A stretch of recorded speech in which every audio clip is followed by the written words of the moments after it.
It's time to take off your clothes, enjoy clothes-free living, and join us for Naked, Nudists, and Naturists. Welcome to Naked, Nudists, and Naturists, the show that celebrates clothes-free living for all. I'm your host, Frank Stone. And I'm your correspondent, Lisa Monroe, and I'll be reporting on all things within the Naturist community. So it's time to get naked and join us. And enjoy clothes-free living on Naked, Nudists, and Naturists.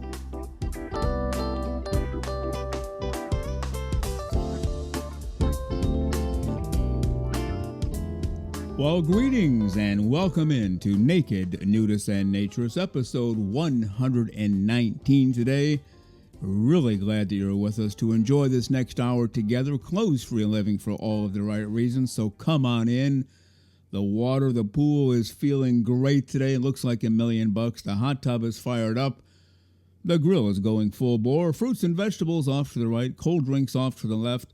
Hot drinks inside. Cigar bar in the back left corner of the pool area. You need a break? Need a quick nap? We have a hammock outside the left door. Help yourself. It's tied between two trees. And guess what we've added this week, per listener request?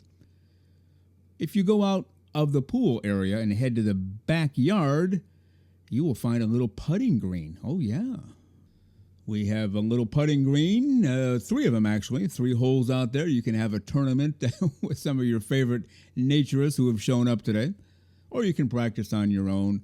Just one more thing that we've added to the lineup here to make this the best, most perfect hour we possibly can for you. And don't forget, in addition to coming at you every Saturday morning, 6 o'clock a.m. Eastern Time on Spotify, we've also added a Wednesday show, and that comes at you every Wednesday, noon Eastern Time. We've completed 5 of those, and today is our 114th straight Saturday of coming at you on Saturday mornings. We're just rocking and rolling for naturism, nudism, clothes-free living for all the right reasons. Very glad that you're with us and along for the ride. Well, on today's show, of course, Lisa Monroe will be here. We'll have an audio clip from Paul Z. Walker, and then part 2 of my interview with the terrific Naturism author, Marcel Lamothe. Glad that you're with us today, and now let's hear an audio clip from Paul Z. Walker. Hello, Frank, Lisa, and all the listeners to Naked, Nudists, and Naturists. Here is another verbal interlude by Paul Z. Walker, and I bring good tidings. It's happening again. A new publication is in the works, and it's called Game Kids. If you think this sounds a bit like Witch Kids, you're right. Game Kids is a second adventure of the 4 young nude friends, and this time the place that they visit and have to make their way through is very different. The word game instead of witch might already have given you a clue. Their objective this time, rescue a small dragon that was stolen. It's as easy as that. I'm not going to give away the big spoilers here, that's for the readers to find out, and they can do that as of August 31st of this year. The story will be available as ebook and paperback, and audiobooks are planned as well. Why a second kids books, you may wonder. First of all, I had wonderful reactions to the first book, Witch Kids. The fact that Paul Valet from the American Nudist Library asked for a copy, as there are by far not enough books on naturism for children, was definitely another incentive to write this story. Thirdly, I really enjoyed writing Witch Kids, and having the opportunity to go into that mindset again was just too good to ignore. I also hope that these books will encourage kids to read more. Reading and thinking are important skills to have, and they seem to be in decline in many places, which is worrying. The trick, of course, was to find a good topic that would appeal to children and to those people who are still in touch with their inner child. And what is more fun than games? So games it had to be. It's important for me to add to the collection of naturism books for kids. That list is never long enough. Kids of all ages should discover that the nude body isn't bad. In the show, you and your guests often mention that children have no concept of shame and being nude until it's taught to them. Telling kids that nudity is bad is just wrong. It's a distorted view on life and well-being, forced upon us by industries and control freaks. You yourself, Frank, often recount about your childhood days about 22 years ago, right? Where you had the freedom to be nude without a problem. And that turned out all fine. Everyone who claims kids should be protected from nude people is wrong in my view. I have yet to learn about an environment where children are safer than around naturists and nudists. For that, I'm adding another little contribution to the nude ways of life, in the way of witch kids and game kids, for the children, for the fun in the games, and for everybody who wants to dive in. Thank you for a wonderful show to all the team behind NNN. Thank you and talk to you next time. The very terrific Paul Z. Walker, a highly gifted and prolific author in his own right. And we want you to check out his latest book and all of his books. His links are in the show notes. And don't forget, Paul Z. Walker, along with Ted Bunn and Will Forrest, form the great triumvirate of naturism anthologies, and you can check them out as well, naturistfiction.org.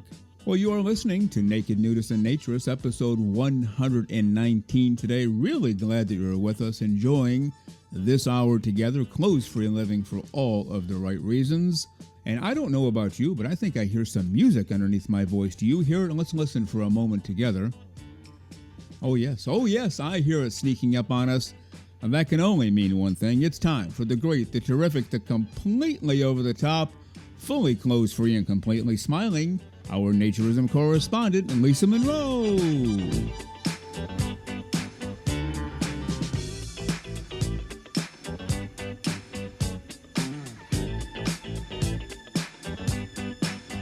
And here she is, the one of a kind, the one and only, the completely clothes-free and fully smiling, our Naturism correspondent, Lisa Monroe. Good morning, Lisa. How are you today?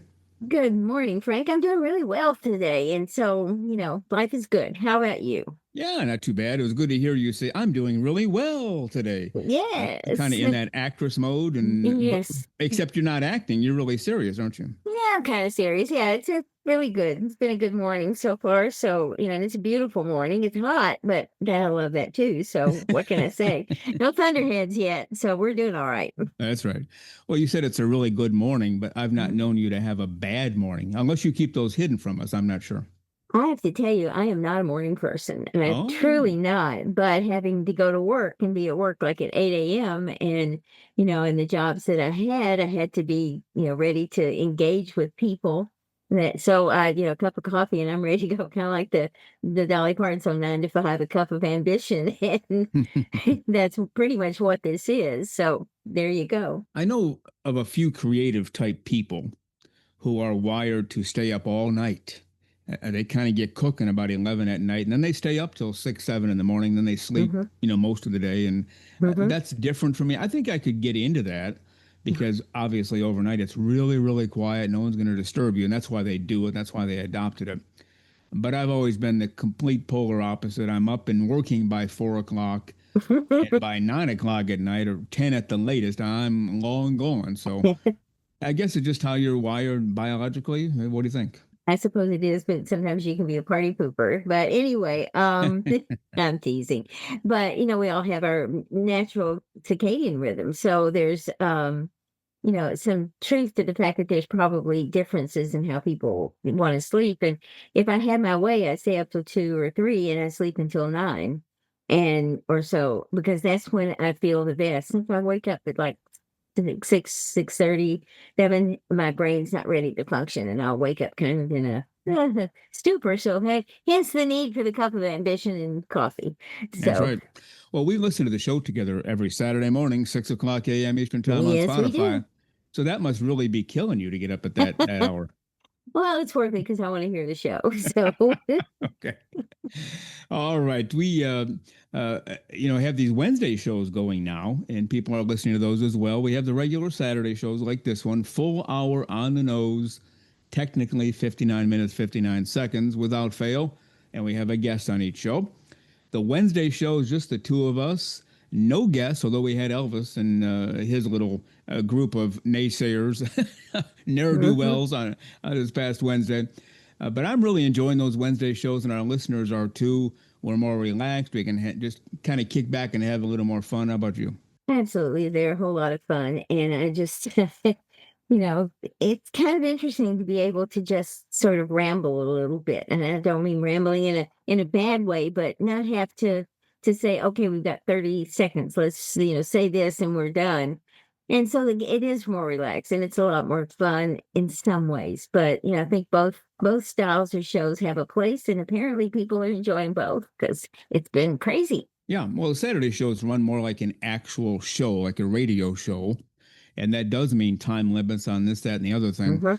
Whereas the Wednesday show is run more like a podcast. We start Yeah. recording, and when we're done, and then we move on from there. So I guess that's the big difference between the two, right?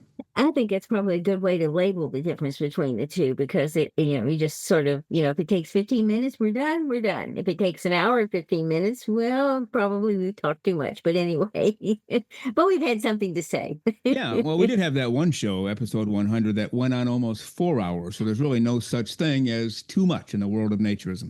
No, it really still surprises me how there's a whole bunch of people, because we can tell who started it at 0 and ended at 4 hours and Yeah. didn't stop in between. Yeah. So, kudos to you people for having the strength to listen to us for that long. Yeah, well, that was May 24th. Today is August 30th. I'm not sure if I've yet 100% recovered. That took a lot out of us. We will admit that. It took a lot out of us for several weeks leading up to that. Yes. I mean, that was a major concentration of what are we going to do? How are we going to do it? What do we need to do as far as promoting it? What all those little steps, and then actually getting all that recorded and getting all the people together. And you, of course, had the technical side, so I don't even know how you managed that. And it was great. It came through really well. Yeah, very much so. Well, we have, as everybody knows, a Patreon page. We gave up paid work to do this show for free. Not the brightest move ever, although we made it on purpose. We don't want people to think that we woke up one morning and realized what we had done. No, we did it on purpose. But there are expenses associated with the show, and we've turned to the listeners to help us out through Patreon. Whatever you can give, we appreciate that. Many people have, and on each Saturday show, we try to give a tribute to our latest people on the list who have contributed. And Lisa Monroe, who do we have today? Today we have William, and again, another couple, which is great, Heather and Steve. So this is good. Thanks you guys for joining us, and hope you have fun on the Patreon page. Yeah, very much so. And I'll make an appeal here, and I hate to do this. I never feel comfortable doing this, but if you're listening to the show every week and now twice a week and you're not giving, could you please consider giving?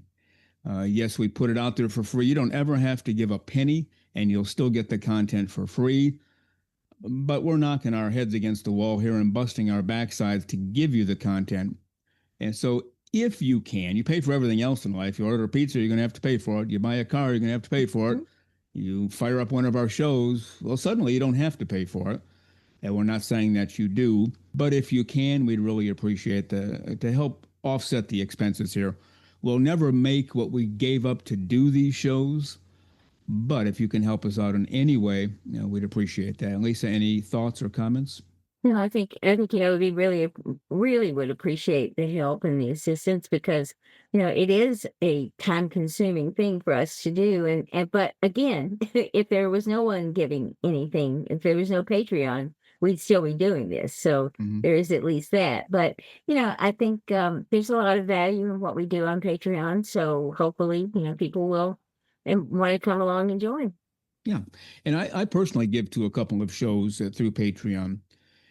Because I listen to them every single week. They have weekly shows. I listen, I consume their content, so I should pay for it. The shows that, willy-nilly, once a year, or once every 3 years, twice a year, whatever, that's a different story, because then what am I paying for? I'm paying for a show that might happen or might not. The shows that I pay for, they come out every week, just like we do. Like clockwork, we haven't missed one yet. This is episode 119. I think we've done 5 Wednesdays, so it's the 114th straight Saturday we've given a show. So I think we've kind of proven our worth here. We're not just ducking in and ducking out. We're here. We've been here. We're here for the long haul. So whatever you can do, we'd appreciate it. Just go to our website, or any episode, actually, and it gives the address there, patreon.com. Find Naked Nudists and Naturists. You're good to go.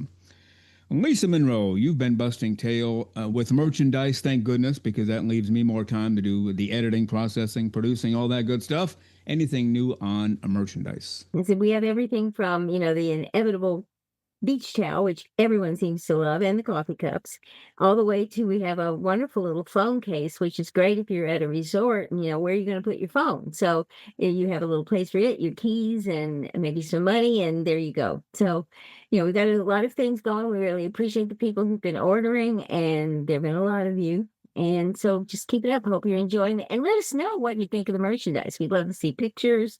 We'd love to, just hear about it. If there's something wrong, we want to know about it. So definitely stay in touch with us. Now, after last Wednesday's show, this past Wednesday, we didn't talk about the merchandise that you were going to give to Elvis and company. But I went in the storeroom after you left, and it's substantially less stock than it used to be. What exactly did you give away to these four guys? I don't really know because I got surrounded by people going, oh, look at the cup. Oh, look at I can have a t-shirt. Oh, can I have a towel. And so the end of the conversation is I think they all walked out with t-shirts of some sort because I didn't have a lot in there. I don't keep a lot on hand, but but they're different, like the clothes free living for all the right reasons, or just the in and in shirt, or the full naked natures and nudist shirt. But then they all walked out with a shirt. They all walked out with a mug. And unfortunately, only 2 beach towels. They sort of, I won't say they fought over it, but they finally decided they get 2 and I get 2 more. So what can I tell you? Did anybody have to make 2 trips to their car to haul the merchandise out, or did one trip get it done? No, I think no, because I think they could handle all of it, but okay, good. They were happy. Yeah. Well, they contribute to the show, so we should give them something. It was my idea to give them a cup, and then Hank asked for a towel, and then I went in the storeroom after the show. It's like, what did we give away here? Everything? But no problem. I'm glad you did. They're happy. They'll come back, and our listeners benefit as well, right? Yes, and I would just tell you that Jennifer likes to keep all that area neat and tidy. So when she returned to the studio after everybody had left, she was like, "Who's been here?" She mentioned that she was going to call you, so I'm taking she did. I didn't follow through, but yes. Oh well, she'll get over it. Hopefully, one of these years. But anyway, we had the American Association for Nude Recreation had their summer meeting. Some people call it the annual meeting. Whatever it was August 13th and 14th, so just a few weeks ago at Oak Lake Trails in Oklahoma. I was tied up with some personal things going on that were fairly serious. But Lisa, you were able to tune in through Zoom and follow the entire meeting. Anything that stood out to you? It was an extremely interesting meeting. First off, it's available. If you're a member, you can watch it. And I think it would be really good for any member to watch this process and see how the club is organized, how they go about doing the work and the business of, keeping and operating. And so I think it's, something very important for people to do. And it was interesting for me because, since I don't do the interviewing, I don't get a chance to interact with some of these people. So it's good to actually put, faces to names and, people, and to see the responsibilities that they have, because a lot of these people take their responsibilities quite seriously. And the reports that come out are, they're all sorts of graphs and, and lists and projections and all kinds of things because, they take this group seriously. And I don't know that a lot of ANA members understand that there's a lot of hard work that goes on behind the scenes and a lot of legal work. And it's not just, there's a legal department who helps people and they've been active people with issues, but also there's the government area. And believe it or not, those people are busy all the time because they have representatives in basically any state where there's an issue popping up. And so they're constantly trying to talk to legislators and make sure that anything that's passed either doesn't harm naturism or will help naturism. So Mhm. there's a lot of things going on that people don't see every day when they see their annual membership card. So worth it. Transparency is really great. So I'd love to see that all that information out to the membership as quickly as possible because it's important. I don't know if the video is available. One of the guys from Anner West, I was talking with him, Hmm. online, and he said it's not made available. You have to watch it live or you don't get it. I'll follow up on that. It'd be nice to see the whole thing because not everybody can be there at 9 a.m. on a Wednesday or 9 a.m. on a Thursday Eastern time to watch it live or whatever time you want to tune in. So I'll follow up on that. Yeah, yeah, I would Uh, love to see that. yeah, the one item that surprised me a little bit, and I'm not sure that I'm correct about this. So I want to be careful what I say. We're going to have Linda Weber, the president of the American Association for Nude Recreation, on the show next week, and I will ask her for sure. But it has to do with the bylaws, and I was comparing it to any car company. Let's just take Ford Motor Company. Ford Motor Company engineers and designs the cars. They get their dealerships going, but the dealerships are independently owned. They're not owned by Ford Motor Company. Joe Smith or Mary Jones can open up a dealership, with their permission. There's obviously steps to go.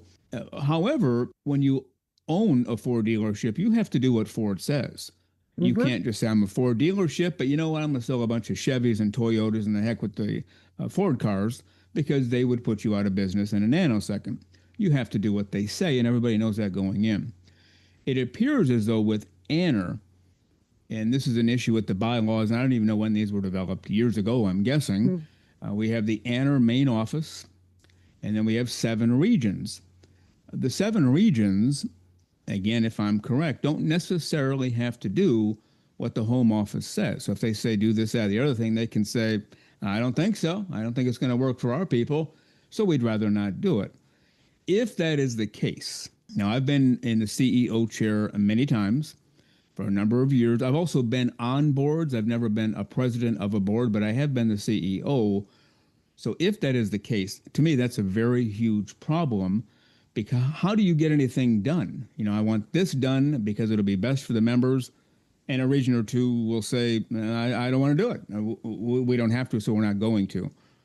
Do you know anything about that? Am I reasonably close to the truth, or do we even know? I'm not sure that we know all the ins and outs and details of things that go on, but I do think that there's been some issue within the organization on that particular point. And I think it happens a lot of times when groups are isolated away from the main uh, office, so to speak, that they tend to want to start to do their own thing because they don't care what we do. So we're going to do this, and they don't care what we do until we do it. And so there's a situation that could build up there. Thought there may be some issues, but I think Linda's better to address it. Yeah, and she's doing very well. She And is. she certainly didn't develop these bylaws. They were given to her upon Hmm. entrance into the presidency. So I'll talk to her. Yeah. And I must say that Linda did an excellent job in running that meeting. So, Yeah, she is representing the Anna members very, very well. that is her number one goal. Yes. The membership controls everything. Linda believes that. She knows it, and everything she does is geared toward the membership. And so we'll talk to her on next week's show. Now, I did want to move on to an email here. We have time. We have 2 emails lined up. We'll probably only get to one. We've talked about Brian before. He's a gentleman who wanted to try social nudism, wasn't sure, decided to drive to a nudist resort, and while driving there, listened to our show for last minute motivation. Got there, got his clothes off, loved the place, and he sent us a follow up email. And his name is Brian. He is in Florida, by the way. Dear Frank and Lisa, on July 9, I drove down from Orlando to Lake Como Family Nudist Resort in Land O'Lakes to meet Rick Dorsiak. He gets his name on every show, doesn't he? He does. I'm sure the guy is slick as can be, but he Yeah. deserves it. Yeah. To meet Rick Dorsiak and finally take the plunge into social nudism. I arrived at 10 a.m. so I could get the first tour of the day, and as promised, Rick was there to greet me. He had a kick-ass nudist tote waiting for me at the office, which was filled with kick-ass nudist gear, which included a tumbler, t-shirt, koozies, and a keychain. That's very nice of him. Very. I hopped aboard the golf cart and was given a tour of the entire property, which is spread out over 111 acres. After the tour concluded, it was time for the big moment. It was time to get nude. Surprisingly, I had no reservations. I just whipped off my clothes and put them in the car and headed off with Rick to explore the nature trails. It was a wonderful feeling walking the trails free from the constraints of clothing. Yes, we know that feeling very well. Yes. I felt a deeper connection with nature, and feeling the breeze on my skin was a pleasant experience. I want you to take the next two paragraphs. After we walked the trails, it was time to cool off in the pool, which has an amazing view of Lake Como. Rick introduced me to some of his neighbors. Here I am, totally nude, having a conversation with both men and women who are also clothes-free, and it didn't even faze me. It just seemed normal. After spending time in the pool, we headed over to the billiards room that has two beautiful pool tables. After shooting several games of pool, we headed to the Bare Buns Cafe. What a name. I love that name. Bare Buns Cafe for a bite to eat. Rick, being the terrific host that he is, treated me to lunch. I had a delicious tuna melt with sweet potato fries. Okay, he's making me hungry. The restaurant has great food and the staff is very friendly. We sat by the window, which offers a stunning view of picturesque Lake Como. All right, I'll take it from there. After we finished lunch, it was time for a dip in the screened hot tub. The water felt so nice. I finished my day with another swim in their lovely pool. It felt so much better without having to wear a swimsuit. The saddest part of my day is when I had to say goodbye and I had to put my clothes back on. I didn't want to leave. My only regret is, why didn't I try this years ago? We hear that all the time, don't we? Yes, we do. Everyone was so friendly and welcoming, and nobody judges your body. Everybody is just having a good time enjoying the clothes-free lifestyle. I definitely cannot wait to return. I can't thank Rick enough for taking the time out of his busy schedule to spend the day with me. I have made a wonderful new friend. On the drive home, people did some things that would normally make me angry. I'm guessing cut them off in traffic or whatever. Probably. Too fast, too slow.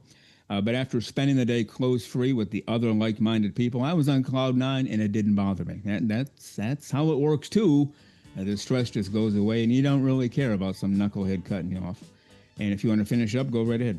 Okay, so I would encourage anyone out there who is thinking about trying social nudity to not hesitate and just do it. As Rick Dorsiak always says, get your clothes off and your nude on. Brian. That's from Brian, and we have another one from Brian about Cypress Cove. We'll save that for next week or the week after. And we appreciate that very much, Brian and Rick as well. And Lisa Monroe, with that, we are going to have to head for the hills. I have part 2 of my interview with Marcel Lamothe coming up, but you'll be here at the end of the show, right? Sure will be. All right. Do your best to stay clothes-free and enjoy the next half hour or so. We'll see you at the end of the show. I certainly will. Sounds good.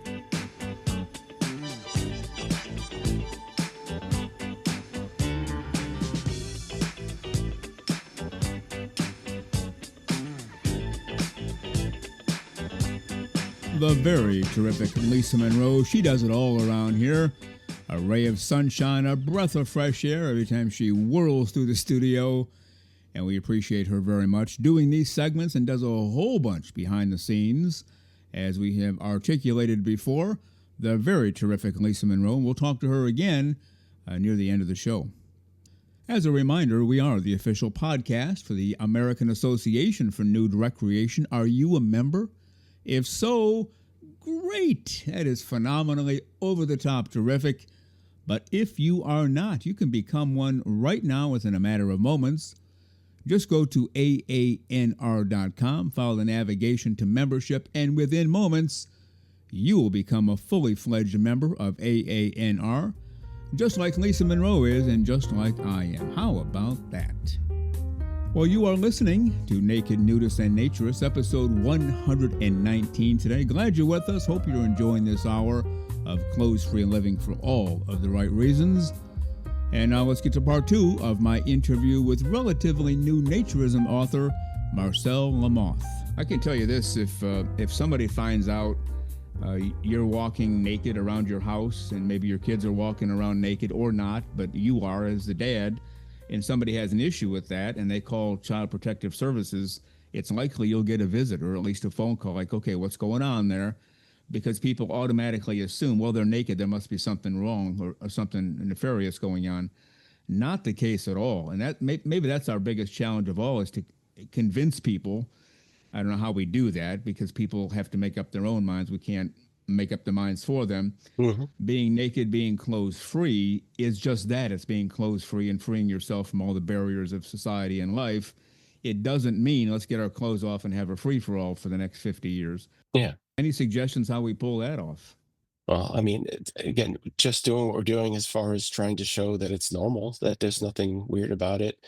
I tried everything I could think of in the first book to disarm any kind of argument of people coming at me with this is wrong, this isn't, this is crazy, any sort of pejorative that you can think of. Is there anybody in your personal life or professional life or private life who has said to you, Marcel, what are you doing here? What kind of book is this? Or does everybody in your world understand where you're coming from? Well, I wasn't exactly talking about it at work, and then and then we were actually at a Christmas party, and one of the coworkers that I work with, that I actually friends with outside of work, who read the book, started talking about it because all the spouses were there, and we were at a big old round table, and all of a sudden everybody's going, "What? Marcel wrote a book? What's it about?"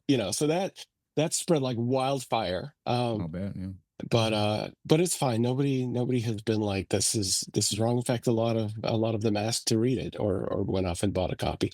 Yeah, I was that proud author who got a bunch of author copies printed and handed them out to anybody that wanted to read it. At first I was excited. Yeah, I didn't think anybody would buy it, so I was like, Yeah. here you go. But no, it's been good. The people that I talked to in person, nobody's come out and gone, "Hey, I'm a nudist," but they've all been okay with it. Nobody has been like, "That's weird," or it might help that it's New England or not. It's hard saying, because while we're a pretty liberal state, we're also kind of stoic people. So Yeah. Yeah, that's where the dichotomy always comes in. All this, I'll call it liberal stuff, and that's not a political statement. It's just right. the way society has changed a lot, except for this one area.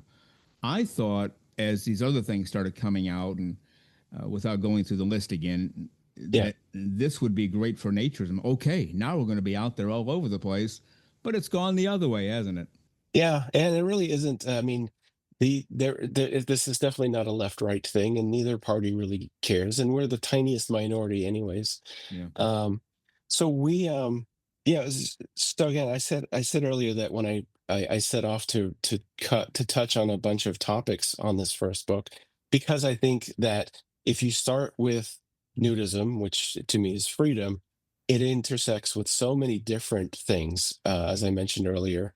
And one of them is just, why do people believe what they believe? Why do they either conform, which most people do, most people conform to society, or why do they choose to not conform, which most nudists basically, at least in this regard, don't conform, since it's weird, in double quotes, to go around walking around without pants on. Yeah, I read a lot as a kid, and I had people like Robert Anton Wilson that I thought was just a great role model. He was a protege of Timothy Leary, and his famous quote is, "Think for yourself, schmuck."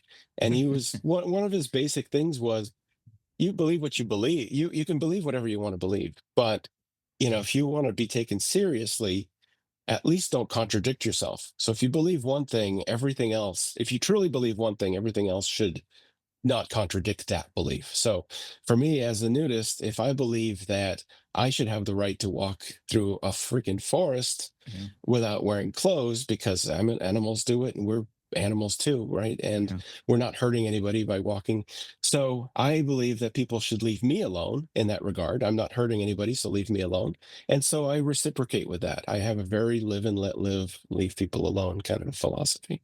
Yeah, and that's the part that gets me. These other groups, for lack of a better term, let me live and let me be free. Okay, all right, great, do your thing. But when it comes to us, being clothes free, well, you guys can't really live and be free. We have a problem with that. And even though I claim to be 27 years old on the show, it's possible that I'm not sure why you're laughing, Marcel, but we'll let that go for now. Just kidding. It's possible I'm a little older than 27, old enough to remember, and I didn't have this experience, but old enough to remember when people talked about nude swimming in public schools. Mhm. not a nefarious act, not a sexual act, and this is for males only. Females wore a bathing suit. Males did not wear bathing suits for swimming Yeah. class or for, if you're on the swim team, for swimming practice. Yeah. Most of the public schools put a suit on for the the public meets. To think that it was just boys only with a male teacher and that's it, that was not the case. A female teacher would walk in occasionally. A girl from the office, the counselor needs to see, Billy Smith over here would walk in. And I had that experience too in the locker room. We didn't have nude swimming when I was in high school, but to have a female teacher or a female from the office walk in the locker room while we're showering or dressing or whatever was very normal. Now, not everybody liked it. People would, run for cover, or some would not. But we've gone from being somewhat normal, nude swimming, for heaven's sakes. Had to take swimming class. It was Yeah. mandatory. And it had to Yeah. be naked swimming, Right. period, end of story. There were no discussions or debates or, let me file an appeal to the assistant principal or whatever. No, that's just what happened. Now, again, Yeah. that was before my time, before your time. But we've Yeah. gone from that to, if you're even showing a little bit of skin in public, boy, we're going to come after you. And that's maybe what, a 50-year changeover? I think they ended the nude swimming in most places in the 70s, some places in the 80s. So 40 to 50 years, nude all the time in public schools, not just some weird school off in the woods somewhere, but public schools had nude swimming for guys. And now you got to be kidding, right? Yeah, that was also a thing at many of the YMCA's. They would have specific nights where the males, whatever age they would be, I don't even know if they allowed women back then at the YMCA, but the males would have nude swimming nights, and it was just common. But really, if you boil it down, right, like why do people believe what they believe? So you and I believe that simple nudity is non-sexual. That's it. That's as simple as that. Yeah. So everything we talk about of being naked at home with your children, or children being at school, being naked with mixed genders, and we say there's nothing wrong with that because it's not sexual. So they're just bodies. Who cares? But all the ones who think that nudity equals sex, then of course they freak out, right? Yeah. So it's funny how just a tiny little belief or misbelief can change your entire worldview. And it's funny. I like to think of, again, my brain works, it never stops. I was basically born to be a story writer. The whole nudism thing is so silly when you just break it down, because, of course, as humans, we obviously started naked, right? We didn't start civilization by shopping at the Gap, right? Yeah, right. Yeah, there's a joke somewhere that says, "Once upon a time, every beach was a nude beach," right? That's true. Yeah. So you think about the fact that over time, people started wearing clothes. It's very useful when it's cold, or just protection from the elements. And as time moved on, of course, people started wearing clothes more and more just for the fashion of it, right? Yeah. Yeah. Fine, you want to wear clothes even when you don't need to. Fine, it's not my business. Yeah. But to where we are now, I think of it as, pretend instead that it was hats, that hats became very popular and it became taboo to go outside without a hat. Okay. And then they went all the way to the point where if you didn't wear a hat, you would go to jail. And I mean serious jail, not like a couple of days, but like Yeah. in there with like the murderers and stuff. And you're like, but I don't want to always wear a hat. Please leave me alone. Yeah. Right? It sounds silly when you say it like that, but really, Well, yeah, I think you said something about a society that way where everybody lives nude, and then if you put clothes on, you could be in trouble. And that's kind of what you're talking about here. It's like, hey, what are you wearing clothes for? Hands behind your back. You have the right to remain silent. It's like, and you're right when you portray it that way. I was like, well, that's just dumb and silly. Well, you're right. It is dumb and silly. It's also dumb and silly the other way. And I guess that's our mission, as naturists, to keep explaining, keep pontificating and telling people, and hopefully they'll try it, or at least begin to explore it even privately. And whether they tell us or not, doesn't matter, as long as they're happy and clothes free. And I personally think everybody is happier when they're clothes free once they get past the oh boy, if somebody sees me, my life will be over, which is not true. But because everything is removed, even when you're doing something simple as cooking. Now, when I'm cooking at the stove, if I have to reach for a pan that's at the back of the stove, I can feel my shirt, if I have a shirt on, I can feel my shirt tugging a little on my arm. Not to the point it restricts movement, but I can just feel that maybe less than 1% tug on my shoulder or something if I have a t-shirt on. Yeah. When I'm clothes-free cooking, I go to reach, no barrier, no restriction. It's just boom, boom, boom, and flowing like life intended for us to be. So it does make a difference that way, even little things, right? I mean, absolutely. We could Yeah, talk about this a lot. There's swimming with a bathing suit. I mean, how stupid is a bathing suit? yeah, Hiking with clothes on when it's hot and I mean, you're in Florida, it's yeah. hot, you're sweating, and just being nude in nature just feels like you're so much closer to it. You can go all the way to being barefoot if you really want to. And, you feel much more like the animal that you really are. And then, of course, social nudism is absolutely wonderful because, Yeah. as has been said countless times, clothes act as a form of class. Like that's why anybody who's important wears a certain suit. Your doctor, your lawyer, your police officer, your the businessman with a suit. So when you strip all of that away, you're just person to person, right? You remove that class version, and that's so good. I actually used to consciously be aware of that when I'd walk into a room as the leader of a company or organization.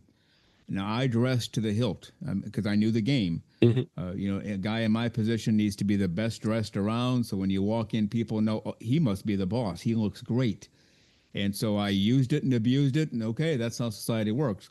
So as I was walking into a room dressed like $1,000,000, spared no expense on clothes, I'm ashamed to admit, but I'd walk in and heads would turn like, oh my gosh, he must be somebody.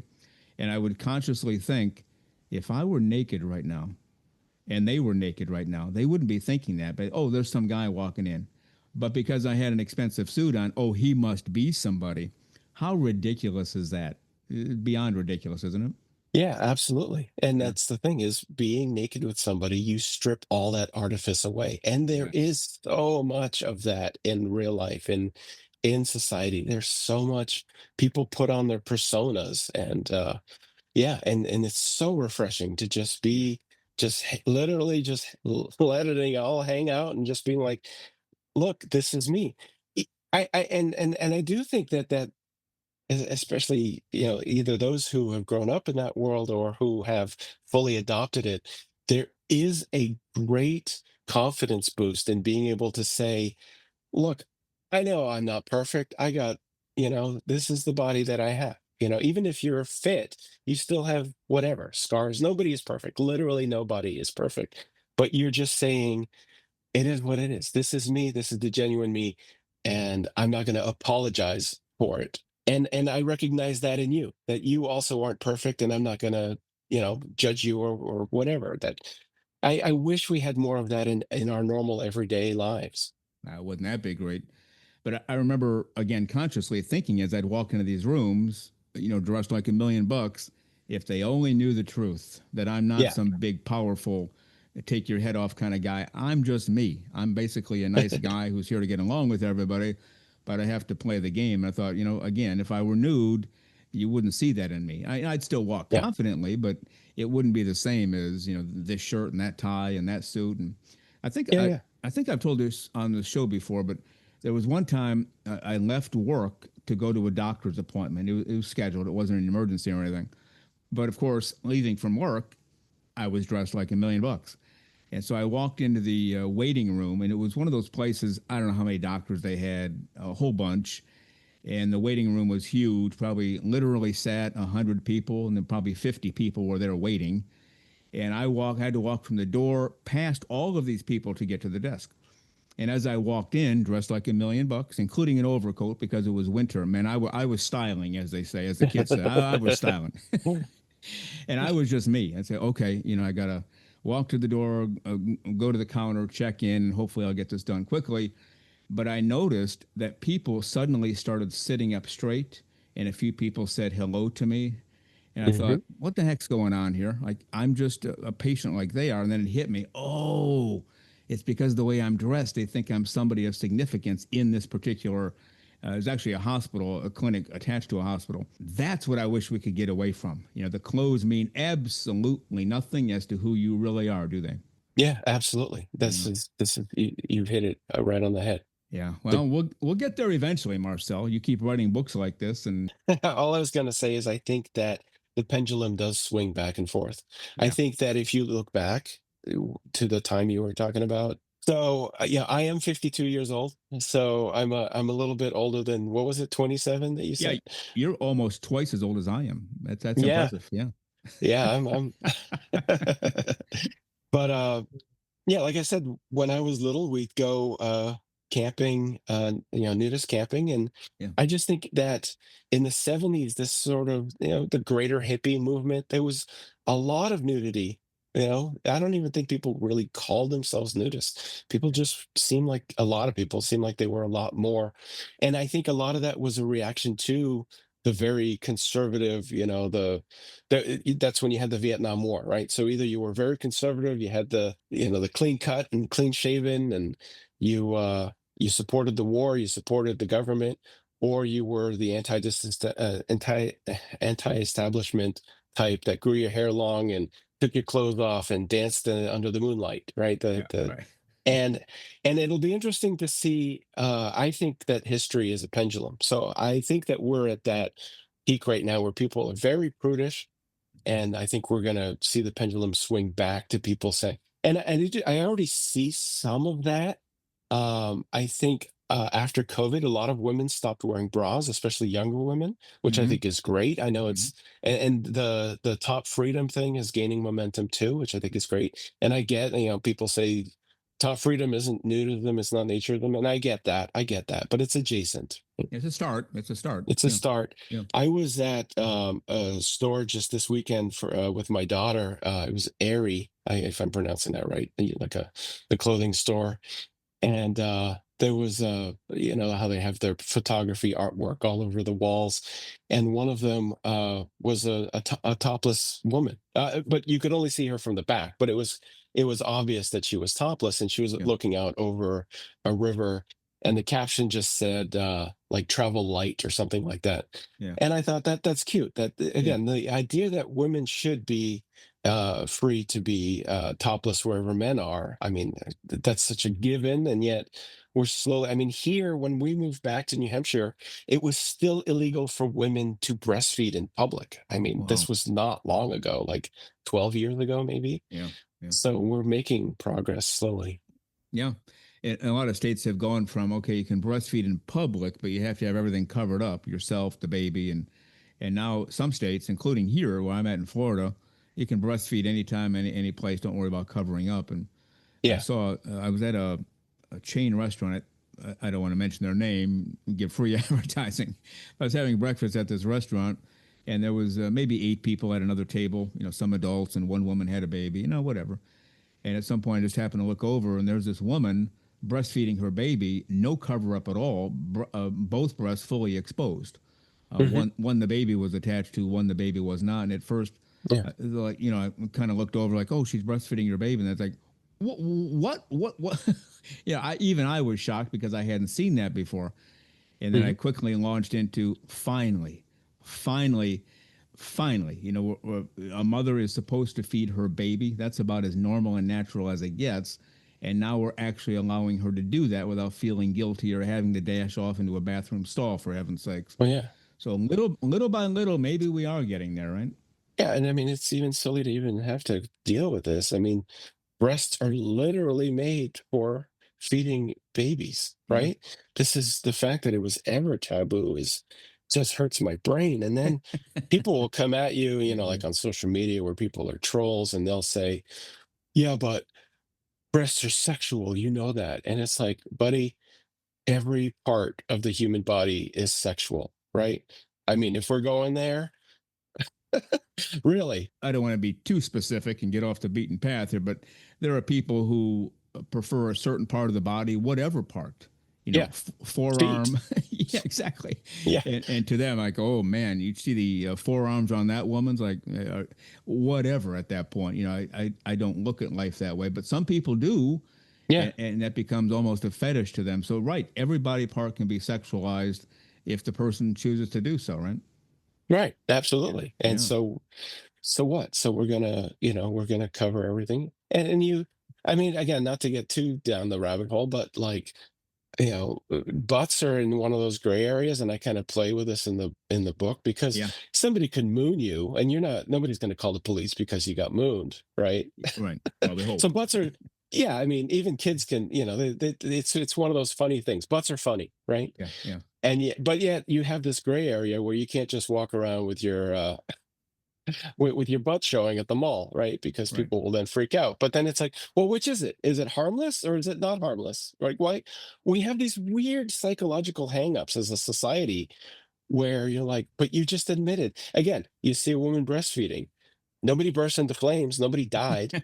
But if the same woman is just walking around topless at the beach, that's somehow not okay, but they're Yeah, the same breasts. Or a guy has just boobs, the man boobs, and yeah. which look virtually the same, except maybe hairier. But we just have such bizarre hangups where it's like, I have an idea. Why don't you just relax and like leave people alone? Wouldn't that be a lot easier than just getting Wow. all freaked out about everything? Well, now you're getting avant-garde off the charts here, Marcel. I mean, let Yeah. people live and leave them alone. And in your book, I think it was, in fact, I'm sure it was the main character, Jane Cullen. At some point, she said something like, and I'm paraphrasing because I don't have the quote in front of me. I had been sitting so long, my butt was numb. And my first reaction was, whoa, I haven't heard, I was listening to it, but I haven't heard or seen the word but in a long time because people don't usually use that anymore. It's, my backside, my rear end, whatever. They don't say the word but, a totally normal word. But somebody can co opt that word, say, whoa, I wonder what her butt looks like. Maybe we'll have to check this Jane Cullen out. And then we're off to the races again instead of just letting the normal word but stand alone because she wasn't sexualizing it. She just said, my rear end is numb. I've been sitting so long. Yeah. So I got a kick out of that as well. Oh, I'm glad. Yeah, I mean, obviously, writing a book like that, you start going through the thesaurus for Yeah. Easter and all this stuff, and That's right. Very well done. You definitely have your head on your shoulders the correct way, at least in my opinion. Clothes for a living for all the right reasons, and getting the word out there so people discover this. And as you said in your email, naturists will say, "Yep, that's great, that's terrific, feeling of liberation." And textile people will say, that actually sounds pretty interesting and pretty normal. And maybe using a younger person like Jane Cullen, 18 years old, legal adult, to put this forth might help. Like, okay, if somebody 18 can do it, and I'm 30, 40, 50, 110, maybe I should give it a shot. Was that part of your thinking, by the way? Like, have a young person do it to show everybody else how it can be done? yeah, kind of. I mean, it did work out well that that she had a reason to go.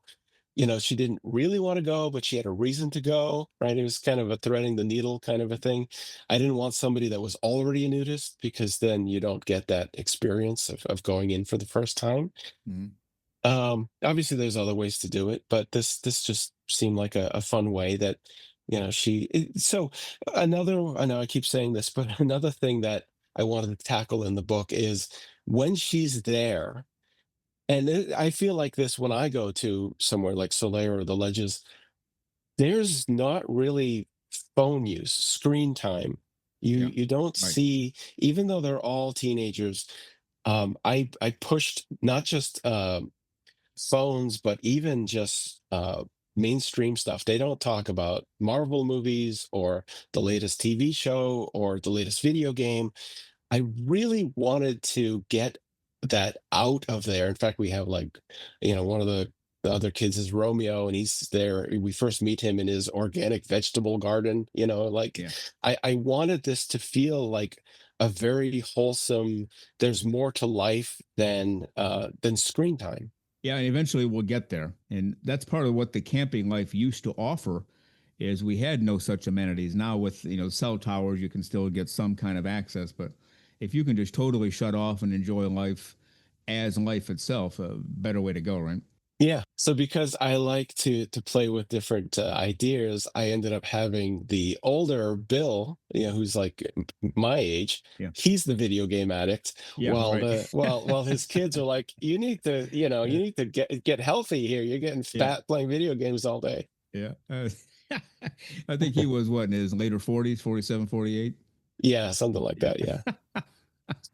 And he's playing video games while Jane at 18 is trying to change the world. And I thought that was pretty clever. Hmm. Well, we've been talking to Marcel Lamothe today, an author out of New Hampshire. We want you to check out his books, The Naked Truth and The Ocean's Daughter. That's Jane Cullen Book 1, Jane Cullen Book 2. And check out his story, After the Storm. That's in the Bare Skies Ahead anthology. And Marcel, before we let you go, tell our listeners again how they can find your books and how they can find you. So my website is marcelwrites.com. There's a dash between those two. The books are all on Amazon, and that's it. It's just that simple. If you go to my website, you can put in your email address, and that way, whenever I have something new, I'll just send you an email. I promise I won't sell your email address, and I will not spam you. Okay, well, that's good to know. And it's good to know people can sign up, and you'll take good care of them and not fool around, not sell it, but you will keep them updated on what's coming out. That's right. I'm also on Blue Sky. Again, marcel-writes.com is my Blue Sky handle. And you can DM me, and lots of people do. And it's great when people say, hey, I read your book, and I loved it. I want to talk about it. I love that. Yeah. Oh, very well done. Well, keep us posted as this, if you develop that new series you're talking about, roughly 100 pages per book, or whatever you choose to do. When books come out, let us know. We'll get you back on. Okay, sounds great. Thank you so much, Frank. You bet. His links are in the show notes. Once again, author Marcel Lamothe. And Marcel, go out there and have a great close-free day. We'll talk again soon. Great. You too. Bye, Frank. Thank you. Bye. The very terrific new Naturism author, Marcel Lamothe, has a few books out there, many more to come. Check him out. His links, of course, are in the show notes. And we thank Marcel Lamothe for his appearance on this show the last 2 Saturdays. And on the next 2 Saturdays, which will be episodes 121 and 123, we will have on the president of the American Association for Nude Recreation, the very terrific Linda Weber. And before we head for the hills until Wednesday, let's bring back in our Naturism correspondent, Lisa Monroe. Welcome back, Lisa.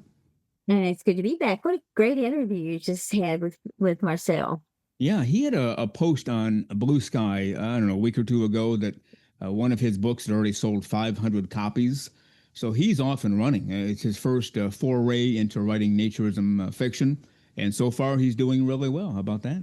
That's fabulous, because there are an awful lot of authors out there who never see those numbers. So he's definitely he's on the right track. He's done well, and that's terrific. I hope he sells 500 more. Yeah. You and I used to know an author, and thank goodness we don't know him anymore. Not a naturism author, as long ago, where he would post, hey, I sold 2 books this past 6 months. I'm really on fire, or something like that. It's like, are you kidding me? 2 books in 6 months? So when, Marcel comes up with 500 over hardly any time at all, that's pretty exciting, isn't it? Yes, it is. And it's really good to see an author who is actually being successful as compared to one who's going, oh, looky what I did. Oh, here's my next review. Oh, look at this review I got. Oh, for heaven's sakes, just, give it a rest. Right. And it just gets annoying after a while. But I guess I deal with way too many authors on a daily basis. So it's like, no, let's just kind of chill out here, people. Yeah, well, that's your world, and you know what it's all about, and no doubt about it. Well, we have Linda Weber coming up on the next 2 Saturdays, and we'll delve into Anna, what's going on, what she's done so far, what her plans are for the next year. Looking forward to it. And Lisa, with that, let's head for the hills until Wednesday comes along. Go out there and have a great clothes-free few days, and I'll see you on Wednesday. Absolutely. I'll be back on Wednesday. Bye, everybody. Sounds good.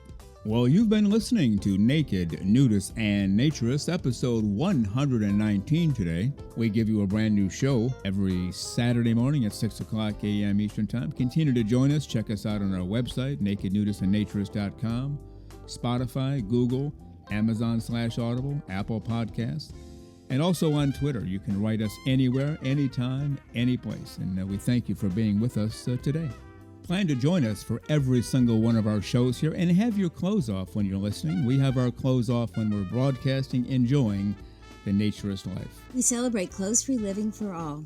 Remember to enjoy being naked and join us again for Naked, Nudists, and Naturists.